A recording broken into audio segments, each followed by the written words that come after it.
Semakin dekat dengan waktu purna, Presiden Joko Widodo memang sering memberikan perhatian kepada Prabowo. Misal saja pemberian jenderal kehormatan hingga program kampanye makan siang gratis yang sudah dibahas di pemerintahan Jokowi. Maka menjadi relevan jika Prabowo sudah mengklaim bahwa transisi pemerintahan Jokowi ke dirinya bakalah mulus. Tim Liputan Metro TV. Lantas pemirsa, bagaimana membaca kebersamaan Presiden Joko Widodo dengan calon Presiden Prabowo Subianto di kunjungan kerja mereka di Provinsi Jawa Timur?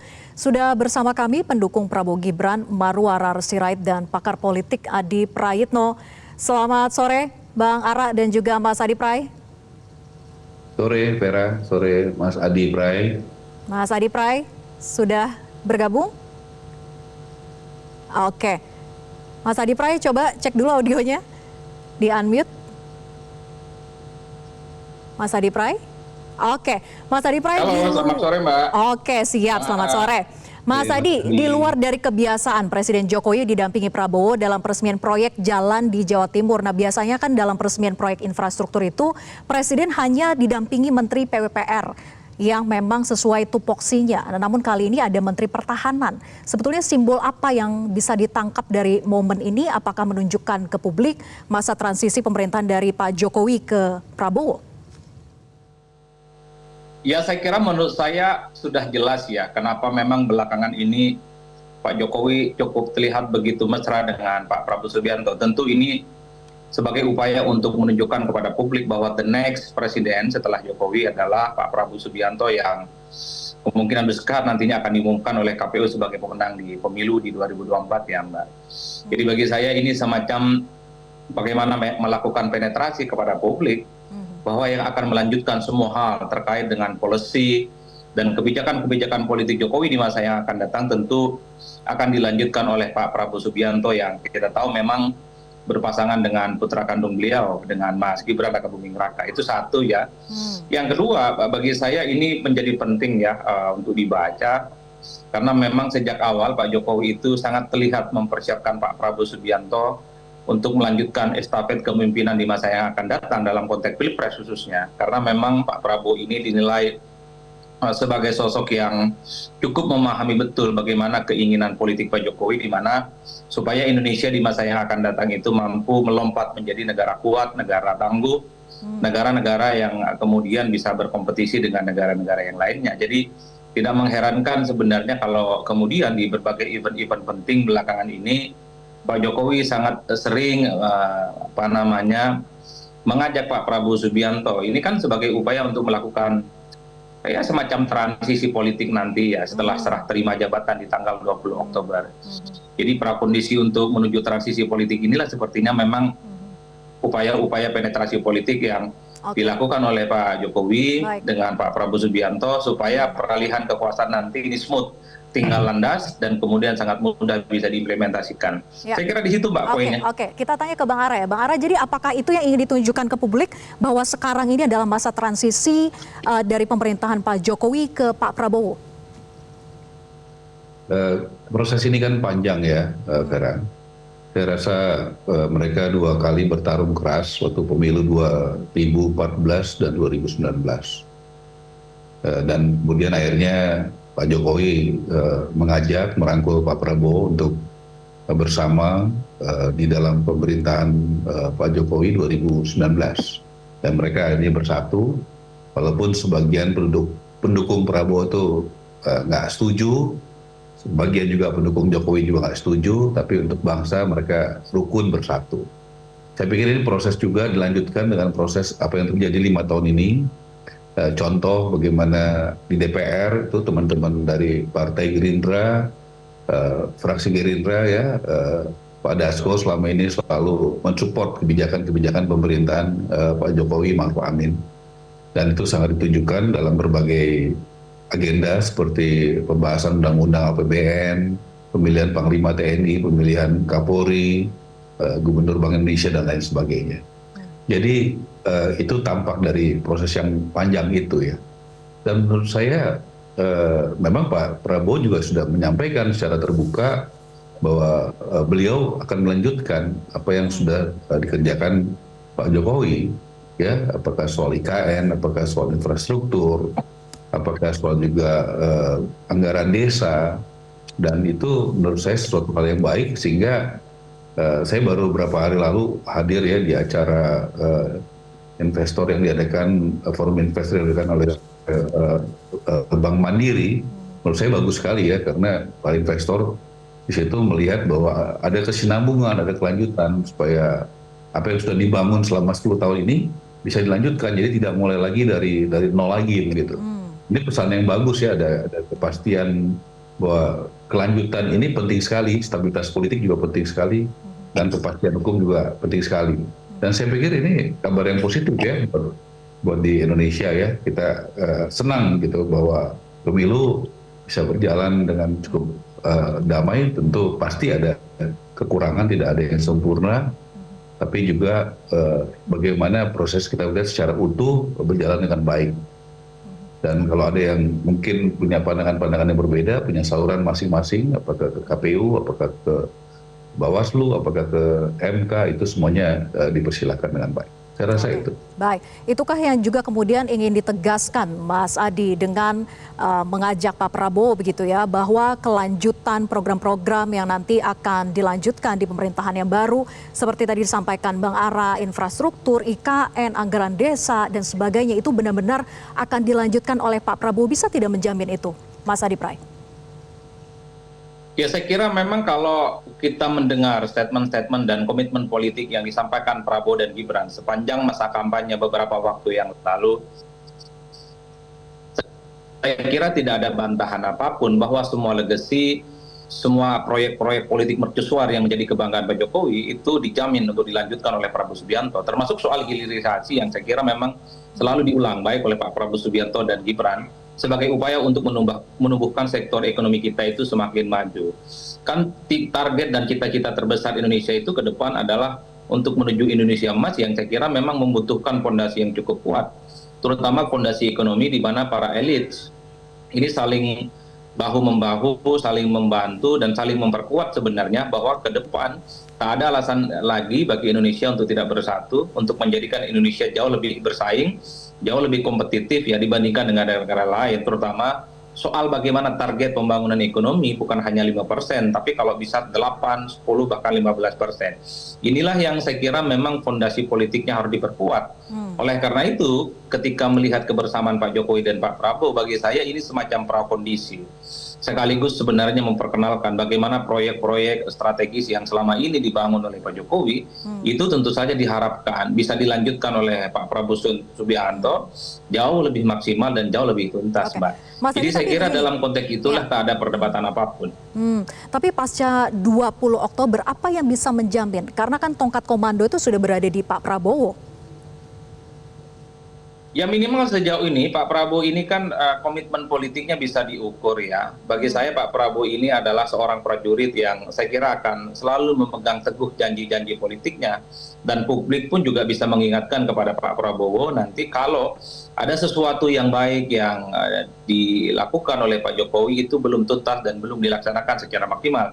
Misalnya soal hilirisasi tentang IKN, termasuk desa yang saya kira memang pendanaannya sedang ingin dilipat gandakan. Bagi saya ini adalah proyek-proyek politik yang saya kira down to earth dan langsung menyentuh ke masyarakat. Oleh karena itu, negara kita ini kan demokrasinya sudah maju. Rakyat, civil society, gerakan-gerakan pro-demokrasi akan terus mengingatkan kepada presiden terpilih nanti supaya janji politiknya yang sudah disampaikan secara terbuka, disampaikan secara berulang-ulang untuk terus dituntaskan, karena apa yang sudah dikomitmenkan ini adalah suatu hal yang baik. IKN itu kan adalah ikhtiar supaya disparitas ekonomi dan pembangunan itu tidak terlampau jauh antara Jawa dan non-Jawa. Hilirisasi itu kan sebagai upaya Indonesia itu mendapatkan insentif ekonomi yang jauh lebih mantap gitu ya dibandingkan dengan periode-periode sebelumnya. Saya kira ini adalah program-program populis yang pastinya akan ditunggu oleh rakyat. Ya, tentu bukan hanya soal makan siang gratis ataupun susu gratis. Di luar itu ada kebijakan-kebijakan jangka panjang yang saya kira memang sangat layak untuk kita kawal semua. Saya per hari ini masih cukup meyakini bahwa Pak Prabowo tanpa perdebatan apapun akan melanjutkan semua hal yang sudah disampaikan ya melalui statement-statement terbuka dan visi misinya beberapa waktu yang lalu. Oke, diyakini akan melanjutkan. Kemudian kita kembali ke soal Pak Prabowo yang mendampingi Pak Jokowi dalam peresmian infrastruktur. Bisakah juga selain soal transisi pemerintahan yang ingin ditunjukkan, bisakah juga dimaknai bahwa ini simbol memang Pak Jokowi melegitimasi kemenangan Pak Prabowo walaupun kita tahu belum ada pengumuman resmi dari KPU siapa presiden terpilihnya? Mas Adi Pray? Halo Mbak. Iya, Mas Adi Pray, jadi kalau dari pertemuan atau juga pendampingan Pak Prabowo dengan Pak Jokowi, bisakah juga dimaknai ini sebagai simbol bahwa Pak Jokowi melegitimasi kemenangan Pak Prabowo walaupun kita tahu belum ada pengumuman resmi dari KPU siapa presiden terpilih?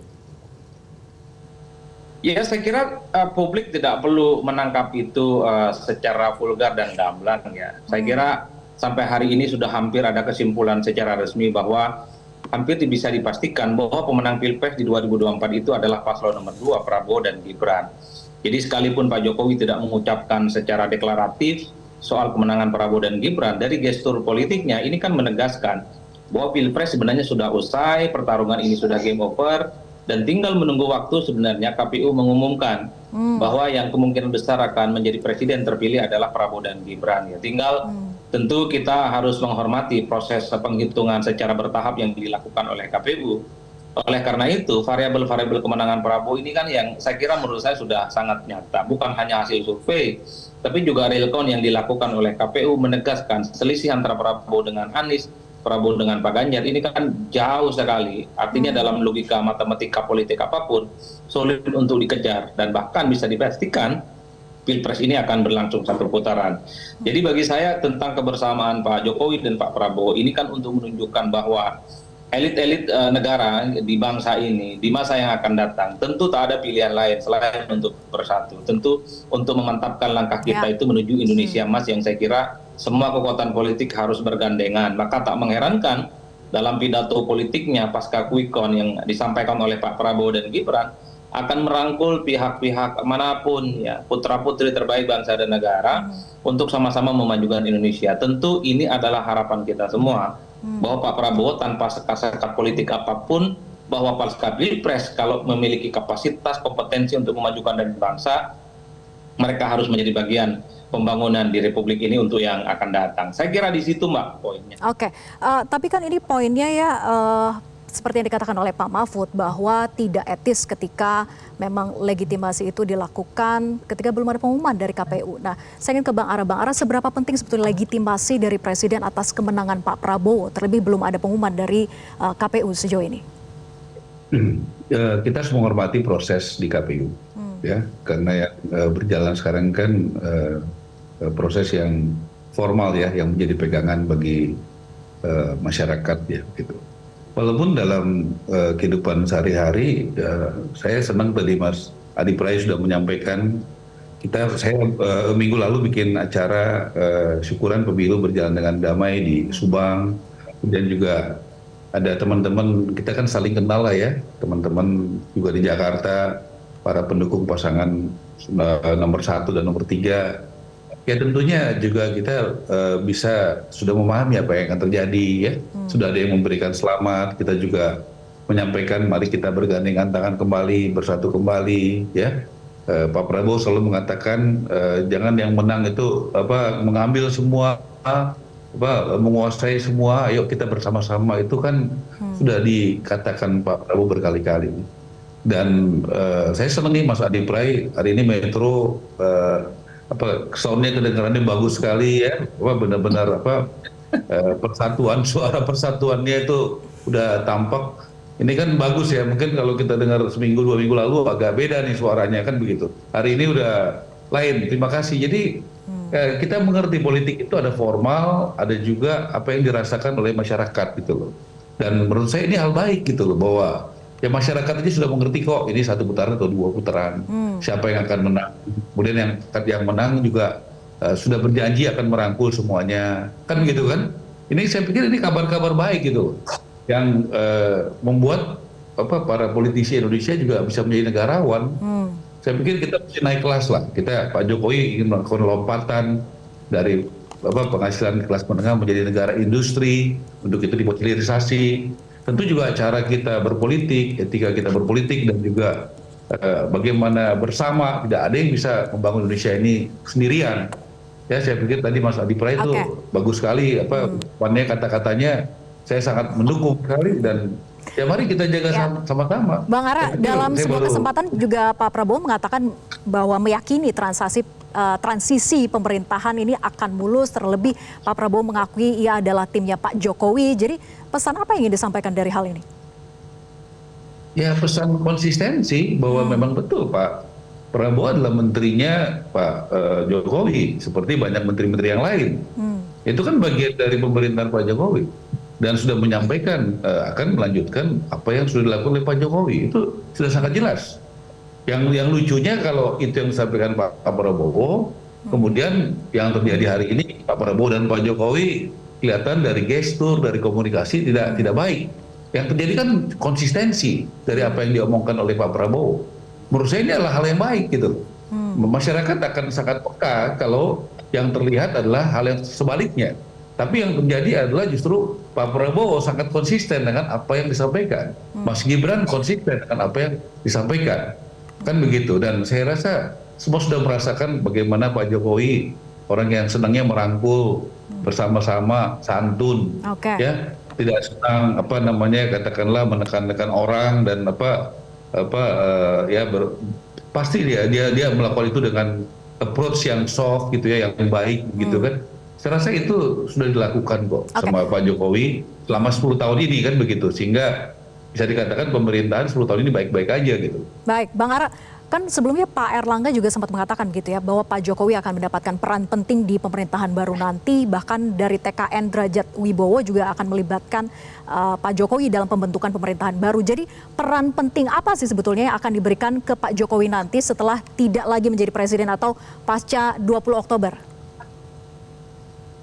Peranan itu bisa pasti dirumuskan ya, karena saya yakin Pak Prabowo itu sangat menghargai proses panjang bersama Pak Jokowi. Ya, menghargai juga semua mantan-mantan presiden Indonesia, Pak SBY, Ibu Mega ya. Dan tentunya hal-hal baik ini kita harus menghormati semua mantan-mantan presiden kita. Saya pikir itu adalah hal negarawan yang harus dilakukan. Saya merindukan nanti seperti Pak Prabowo datang pada saat pelantikan Pak Jokowi 2 kali menjadi presiden di MPR. Saya merindukan nanti Mas Anies, Pak Mahfud, kemudian Mas Imin, Kang Imin, kemudian juga Mas Ganjar juga bisa hadir gitu. Jadi saya pikir itu akan adalah sinyal-sinyal baik. Kita mengerti kapan waktunya berkompetisi, kapan kitanya bersatu, membangun bangsa. Dan saya doakan bisa bersama-sama untuk membangun bangsa. Ya, kita punya banyak orang-orang bagus di kubu 01, di kubu 03. Kenapa sih nggak bisa yang terbaik gitu ya? Dan saya baru bicara diskusi sama Pak Prabowo, bagaimana ide-ide bagus dan orang-orang bagus, bukan aja ide, orang-orang yang baik, yang berintegritas, yang kompeten gitu, untuk bisa bersama-sama gitu. Seperti yang sudah dilakukan selama ini oleh Pak Jokowi. Gitu. Pak Jokowi sudah contoh yang bagus kok untuk kerukunan dan persatuan. Tinggal ikutin aja. Tapi perannya kiranya apa ya, Bang Ara?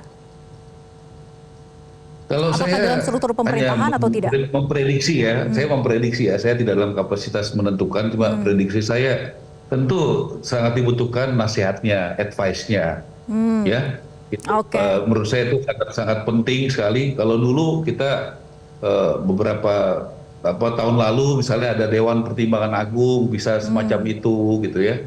Jadi bisa merupakan hal-hal yang baik dan benar, dan bisa dibuat aturannya, apakah undang-undangnya, sehingga punya dasar yang kokoh, sehingga itu juga memberikan ruang yang konstitusional dan juga positif gitu untuk menyampaikan saran-saran dari para tokoh-tokoh bangsa, pemimpin bangsa kita. Saya pikir ini bagus sekali kalau bisa dilakukan ke depan seperti itu.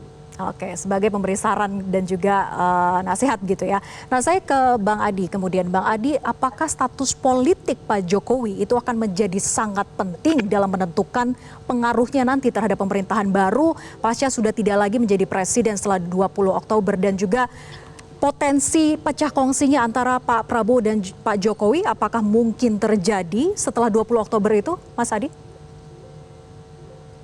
Ya, saya kira memang dua hal, Mbak. Kan dalam politik kita itu kan tak ada pertemanan dan permusuhan secara abadi, bahwa soal kemungkinan pecah kongsi, pisah jalan, beda iman politik, masih cukup mungkin terjadi. Dulu Bang Ara dengan kawan-kawan PDIP cukup panjang, tapi karena beda chemistry, dengan sangat terbuka Bang Ara mengembalikan kartu anggotanya sebagai kader PDIP dan kemudian mencoba untuk mencari pengembaraan politik yang lain ya tanpa PDIP. Pak Jokowi juga menunjukkan hal yang sama. Setelah begitu lama dengan PDIP tiba-tiba harus Mas Adi, mohon maaf kita harus azan sebentar, kita lanjutkan usai jeda ya. Mohon maaf sesaat lagi, tetap bersama kami.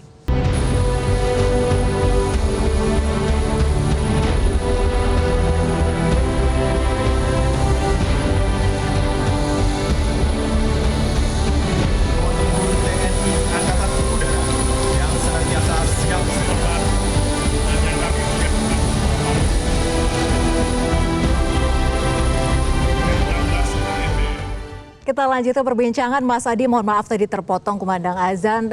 Jadi seperti apa sebetulnya pentingnya status politik Pak Jokowi pasca sudah tidak lagi menjadi presiden 20 Oktober nanti untuk menentukan pengaruhnya seberapa besar? Apakah perlu Pak Jokowi harus berada di dalam satu partai besar misalnya, menggawangi partai besar? Ya, saya kira dua hal, Mbak. Pertama dulu saya sempat mendengar dan mencatat pentingnya bahwa Pak Jokowi setelah nggak jadi presiden akan mudik kembali ke Solo. Itu penting ya, karena Pak Jokowi sepertinya ingin landing sebagai negarawan dan tak lagi ngurusi terkait dengan politik elektoral. Sudah banyak anak muda, tokoh-tokoh penggantinya yang saya kira memang juga cukup kompetitif ya untuk membuat Indonesia bisa melakukan lompatan ke depan. Tapi yang kedua, apapun judulnya, Pak Jokowi ini adalah bagi saya seorang politisi yang cukup jeli membaca peluang dan masa depan politik di masa yang akan datang. Saya memprediksi Pak Jokowi tidak akan sepenuhnya akan kembali ke Solo, tapi kemungkinan besar memang akan menjadi bagian dari partai politik tertentu. Makanya tidak mengherankan kalau kemudian belakangan ini Pak Jokowi itu dikaitkan dengan Golkar, karena apapun judulnya, untuk mempertahankan pengaruh politik Pak Jokowi, pastinya harus ada partai besar yang saya kira menjadi bagian dari Pak Jokowi. Ini yang saya kira memang menurut saya dua hal yang paling mungkin. Di antara dua kemungkinan ini, saya termasuk yang meyakini bahwa Pak Jokowi akan menjadi bagian dari partai politik tertentu ya. Belakangan dikaitkan dengan Golkar, dulu dengan PSI, bahkan juga dikaitkan dengan Gerindra. Kalau Pak Jokowi berkehendak ya saya kira hampir semua partai politik akan membukakan pintu yang selebar-lebarnya kepada Pak Jokowi. Karena apapun judulnya, Pak Jokowi ini kan memiliki portofolio politik yang cukup panjang dan bahkan mungkin bisa disebut the one and only yang tidak pernah dimiliki oleh siapapun. Wali Kota Solo, kemudian Gubernur Jakarta, dan Presiden 2 periode. Ini success story yang sepertinya sedang dibutuhkan betul oleh semua partai politik, bagaimana bisa menjadi Jokowi seperti saat ini. Tentu terlepas dari kekisruhan, tentu terlepas dari perang saudara, tentu terlepas dari polemik-polemik yang ada. Puncak dari karir politik itu adalah ketika memenangkan semua pertarungan. Disitulah sepertinya partai itu ingin belajar dengan Pak Jokowi. Oke, kalau makanya memang kalau Pak Jokowi potensinya sangat besar Pak Jokowi akan menggawangi partai besar, Mas Adi. Ya, apakah itu juga akan sekaligus menutup kalau memang Pak Jokowi akan menggawangi sebuah partai besar untuk mempunyai status politik dan pengaruhnya nanti di pemerintahan baru, apakah ini juga sekaligus bisa menutup peluang ataupun juga potensi pecah kongsinya antara Pak Prabowo dengan Pak Jokowi? Ya, itu tadi yang saya sebutkan, dalam politik ini kan tak ada persahabatan dan permusuhan yang secara abadi. Pak Jokowi tentu mencoba untuk mencari keseimbangan. Karena bulan madu dengan Pak Prabowo tak ada yang bisa menjamin beberapa lama. Tak ada yang bisa menjamin setelah tanggal 20 Oktober misalnya Pak Jokowi dan Pak Prabowo akan terus mesra. Oleh karena itu pengaruh politik Pak Jokowi akan semakin mantap kalau menjadi bagian dari partai politik tertentu. Karena memang dalam langgam politik kita secara umum pasca tak jadi presiden ada kecenderungan presiden terpilih itu cenderung one man show dan menggunakan politiknya yang cukup powerful. Tapi dalam konteks itulah sepertinya Pak Jokowi juga sedang membaca bahwa satu-satunya cara untuk memberikan balance dan keseimbangan politik ya Pak Jokowi harus menjadi bagian dari partai politik tertentu. Itu bacaan kita, Mbak, yang dari jauh mungkin salah ya.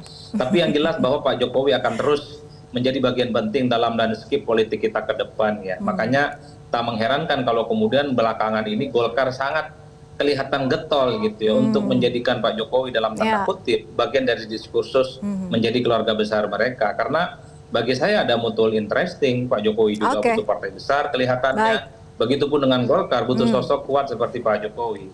untuk Golkar butuh beberapa sosok periode kuat yang akan seperti datang Pak tentu Jokowi. saja. Baik, tanggapannya Bang Ara soal bacaan dari Mas Adi tadi? Jadi kita jadi menganalisa nih ya Mas Adi ya. Jadi saya cuma menyampaikan pikiran saya.